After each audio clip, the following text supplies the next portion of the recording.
Animal Crossing Pocket Camp is Animal Crossing gone mobile. It's a game where you ostensibly go on fetch missions to buy furniture to impress your animal friends for some reason because you crave their approval, but it's also a fun way to start a cult. Let me explain.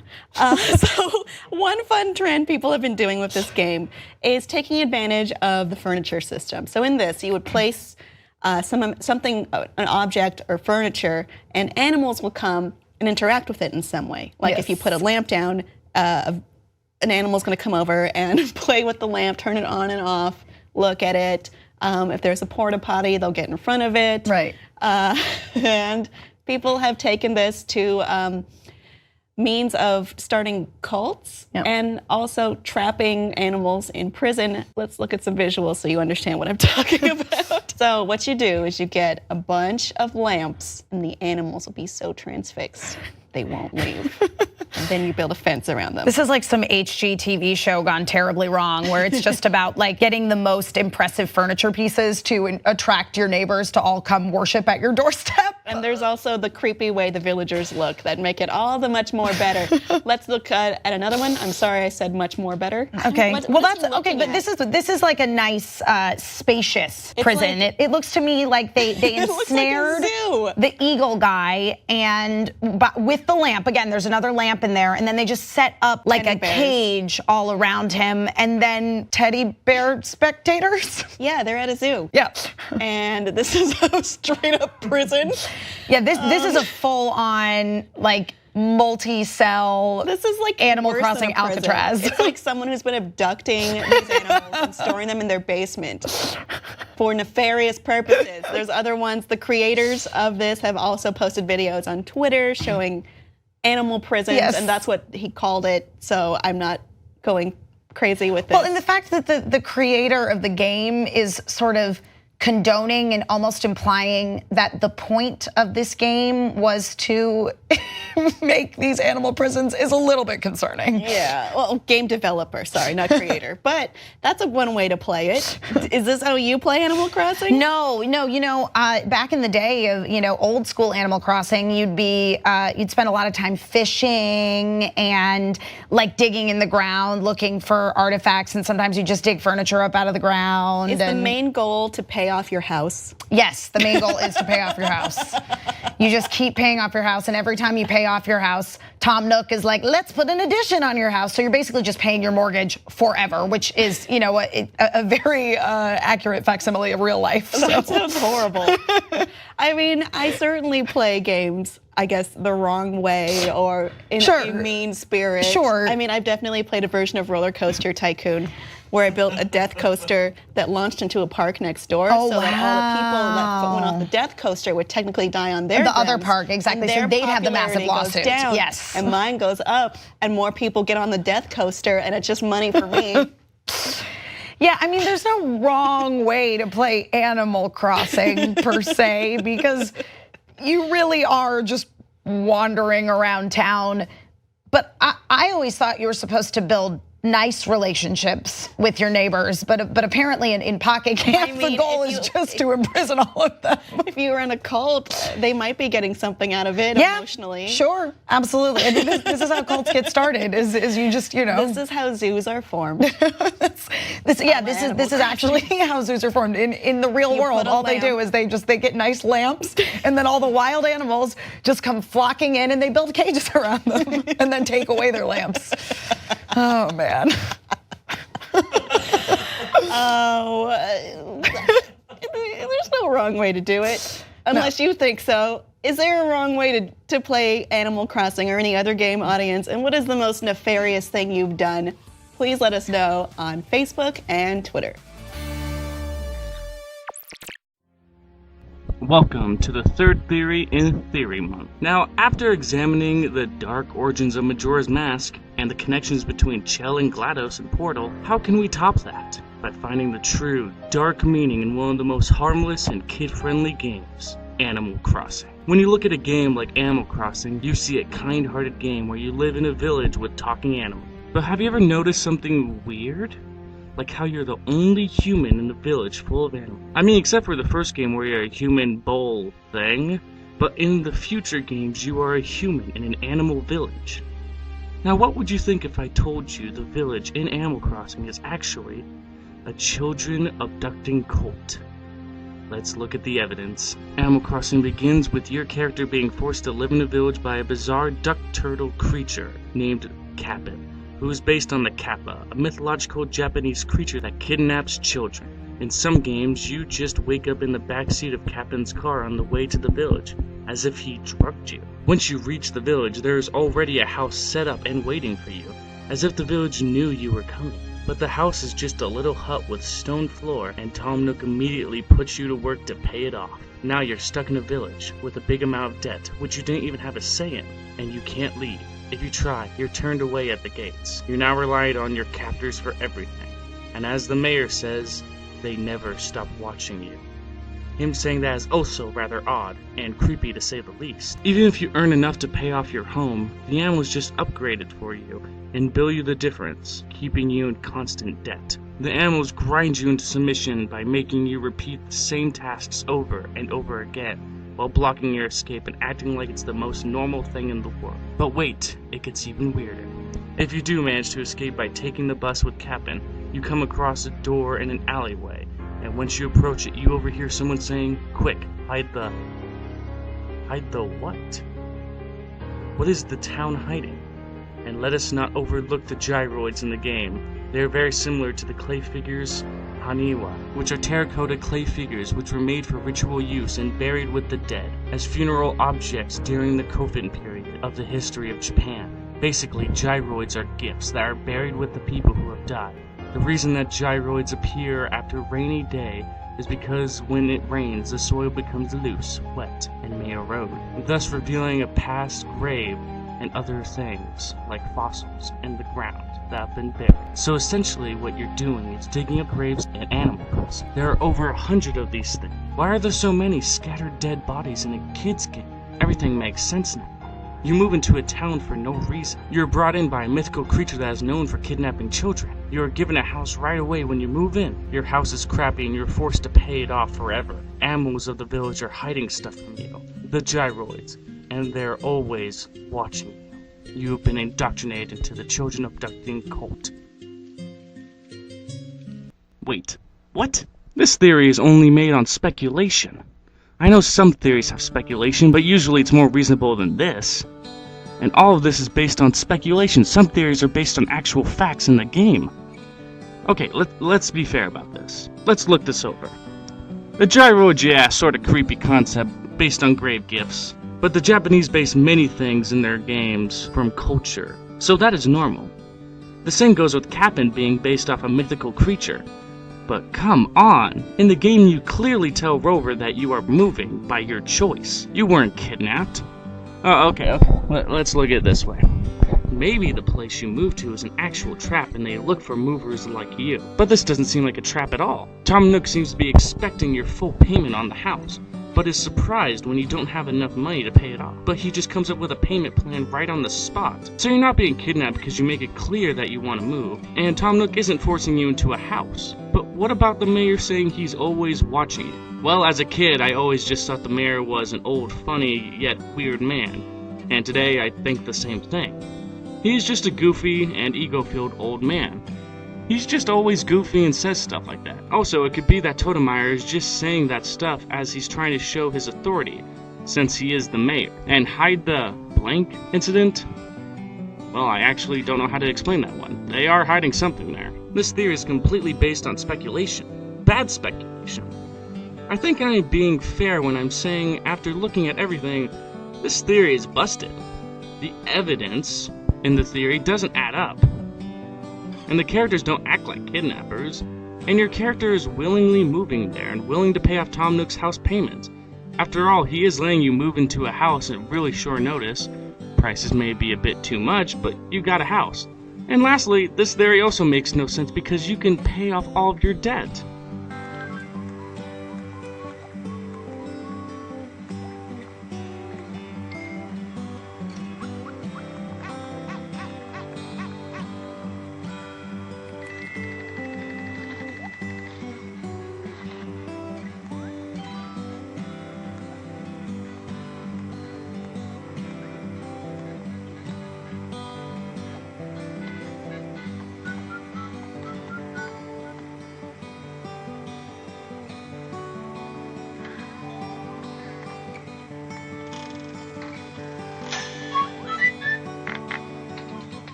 When you pay off all of your debt, you don't have to pay Nook anymore. And you could start saving up money and putting it in the bank or keeping it with you. You're not forced to always work for Nook.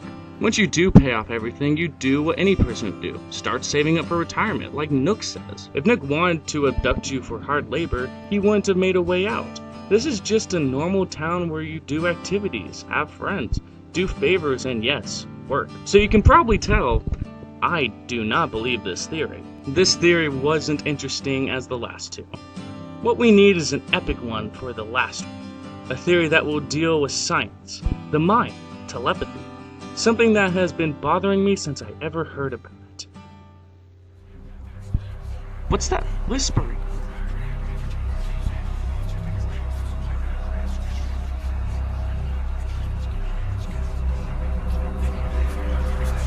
Is he gonna talk about the indoctrination? No, I'm not gonna talk about the indoctrination theory! Hey guys, thank you for watching my video. If you are new, please click the subscribe button for updates on future videos. Also, if you liked the video, please leave a like. Also, follow me on Facebook and Twitter. And if you're in the mood for more theories, click here for the theory on Portal and how GLaDOS and Chell are connected. And click here to see who possibly created Majora's Mask. And click here to see the conclusion to our theory month if the video is out by the time you're watching this. Again, thank you for watching.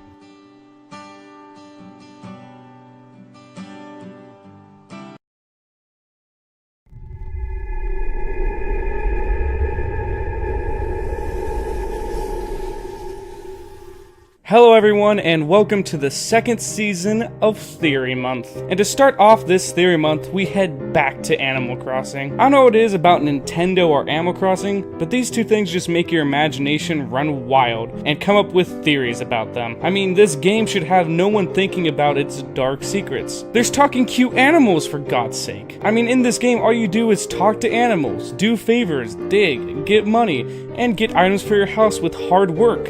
Like I said, hard work.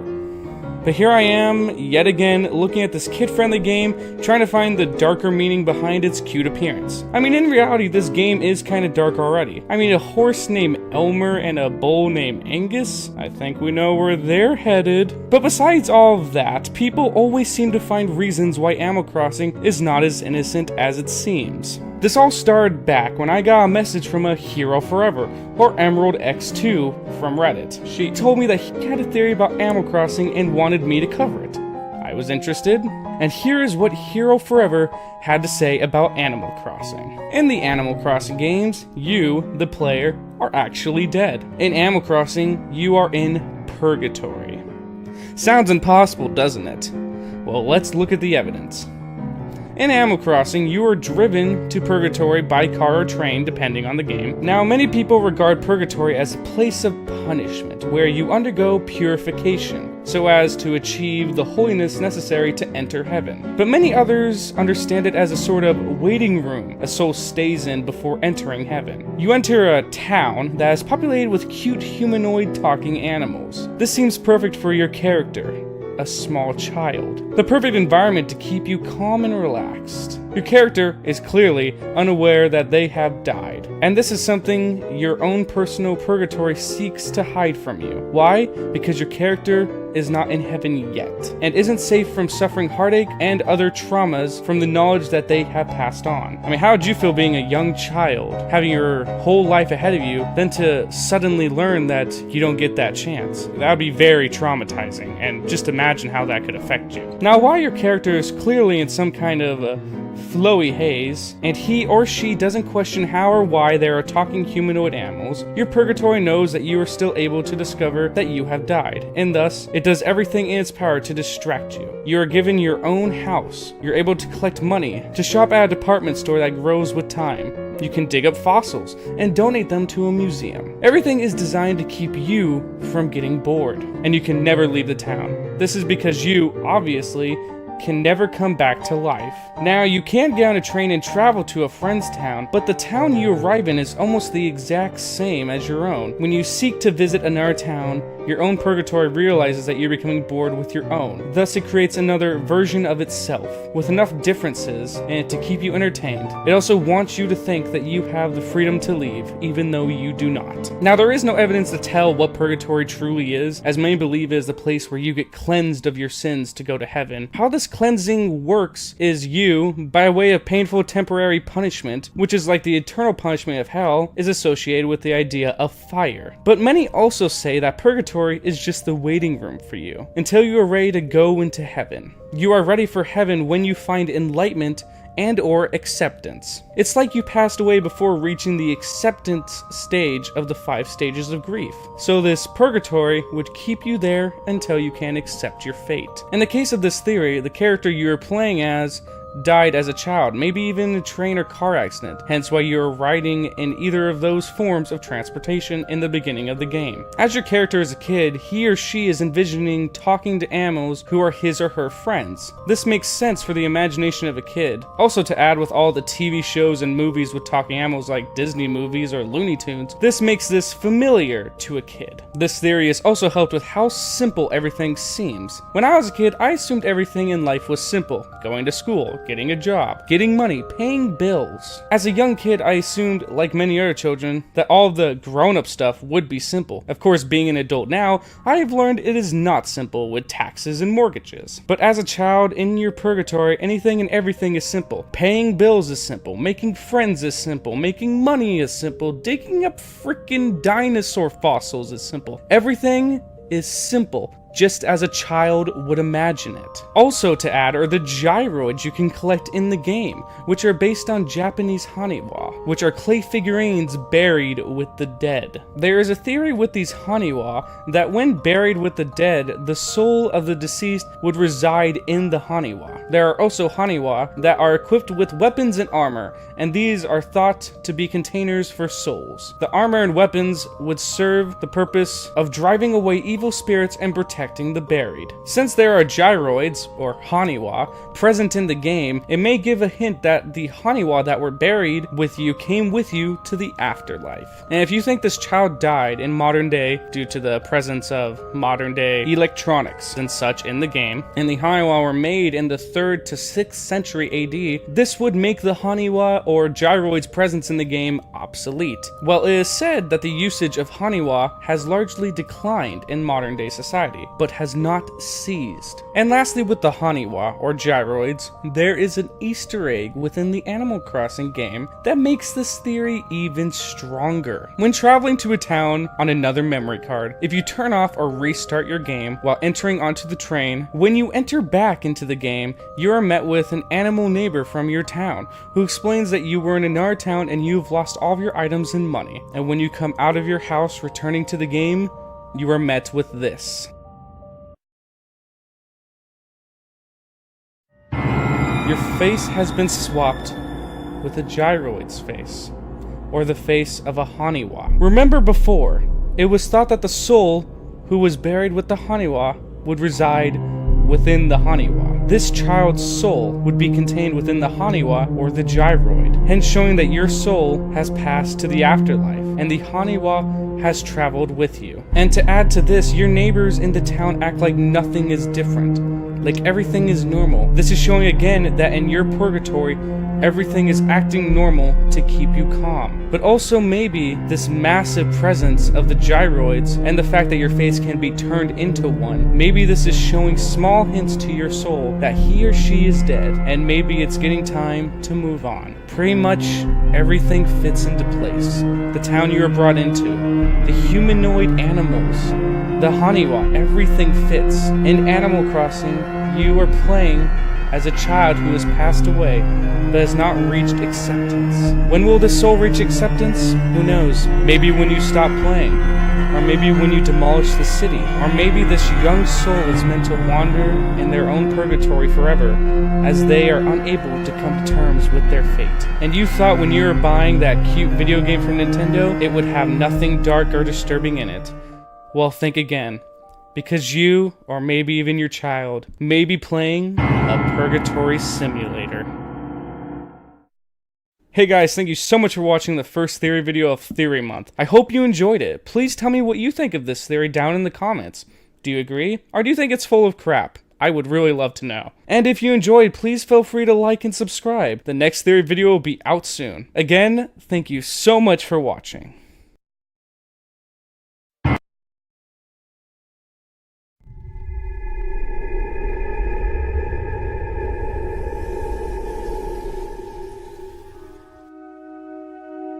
There could be many reasons why Slender Man was the talk of the internet. Many things about him that scared so many people. But I believe what creeped out most people was that when they looked at Slender Man's face, he didn't have one. Its fear sprung from the inability to clearly identify and interpret something. Our brain makes us perceive it as something unknown, which in turn is also perceived as unpredictable and includes an uneasiness and discomfort. This is one reason why I believe Slender Man became so popular. And this is also why I believe the character Blanca from Animal Crossing has been one of the most heavily requested characters to do a video on. So that's what we're here for today. What is Blanca?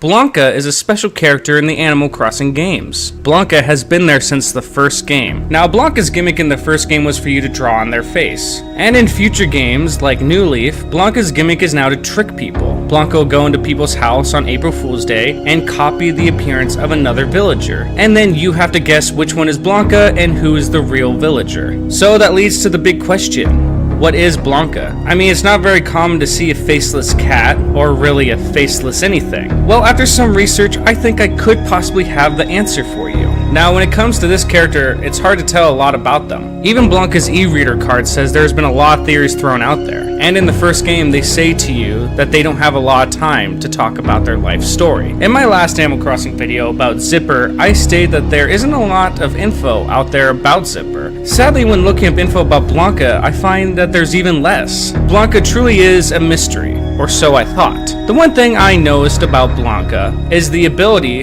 that Blanca possesses to copy the appearance of other villagers. Now, this copy is spot on, even to the way they talk. But Blanca isn't the only person who can do this in the Animal Crossing games. Well, I shouldn't say person, more like a spirit. Now, Wisp may appear to be a genie due to his lamp, but on his e-reader card it says he's actually a ghost. And due to this, Wisp has the ability to copy any villager just like Blanca. Also to add, Blanca can vanish and reappear at moment's notice, just like Wisp. Well, that's interesting. I mean, really, Wisp and Blanca are so similar, I could almost say that Blanca's a ghost.